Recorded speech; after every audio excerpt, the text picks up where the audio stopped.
Violette, Capucine. Alors les filles, poussez-vous un petit peu. Allez. Chaque jour, Violette et Capucine déjeunent à heure fixe. Voilà. À la fin de chaque repas, Didier vient nourrir ses poules avec des déchets alimentaires. Épluchures de légumes, salades, fruits, féculents, coquillages et crustacés concassés, tout y passe. On a deux relevés de poubelles dans la semaine. Et là, j'ai réussi à en faire qu'un seul en réduisant justement les déchets alimentaires. Depuis le mois de mars, la mairie de Le Pin distribue gratuitement des poules à ses habitants pour réduire la production de déchets de la commune. La question qui s'est posée, c'est comment réduire le volume de nos déchets ménagers, qui représente en gros 30% du volume de déchets global après tri. Et donc on s'est aperçu que ces 30%, on pouvait les éliminer tout simplement en donnant des poules aux habitants. Et avec 2 poules, on peut éliminer 150 kg de déchets par an, soit les déchets qui sont en gros produits par un couple avec 2 enfants. Une astuce à faible coût pour ce petit village. Avec 10 € par poule et 2 poules par foyer, la collectivité s'est fixé un budget d'à peine 1 000 €. Ces poules, la mairie les achète ici, dans un élevage de volailles situé à Saint-Siffré, à une quinzaine de kilomètres de Le Pin.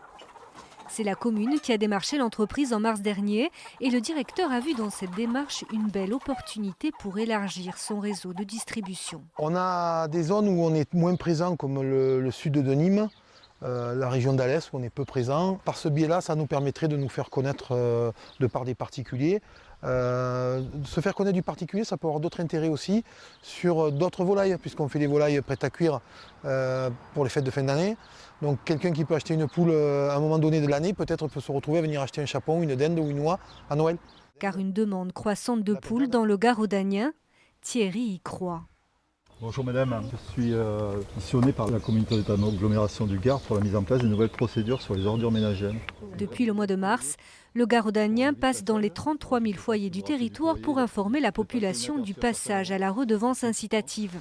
Donc déjà je vous remets le fascicule. À partir de janvier 2023, les habitants du Garaudagnin ne paieront plus de taxe d'enlèvement des ordures ménagères mais paieront une redevance incitative. La taxe d'enlèvement des ordures ménagères que vous payez chaque année est calculée en fonction de la valeur locative de votre bien. La redevance incitative, elle, est calculée à partir de la quantité de déchets que vous produisez. En gros, moins vous jetez, moins vous payez. Pour que les foyers puissent évaluer les économies réalisées grâce à la redevance incitative, une année test est réalisée à partir de janvier 2022. Actuellement, le Garaudagnin distribue aux foyers un bac pucé dont l'utilisation sera obligatoire dès janvier 2023. Donc il sera enregistré à chaque fois que les personnes qui font la levée passeront. Les gens de l'habitation pourront aussi consulter leur consommation en termes d'ordures ménagères de volume. Une économie pour les particuliers et pour la communauté d'agglomération du Garaudagnin aussi. La taxe générale sur les activités polluantes, qui aujourd'hui est à 37 €, dans les 3-4 ans qui viennent, sera à 65 € par tonne. Comme on produit 25 000 tonnes d'ordures ménagères, vous voyez tout de suite l'impact que ça va avoir sur les coûts. Si la redevance incitative est obligatoire dès janvier 2023 pour les particuliers, elle reste une option pour les professionnels qui ont le choix de faire appel à des prestataires privés pour la gestion de leurs déchets. En Occitanie, 5 communautés d'agglomération sont déjà passées à la redevance incitative et comme le Garaudagnin, 17 sont en train de la déployer.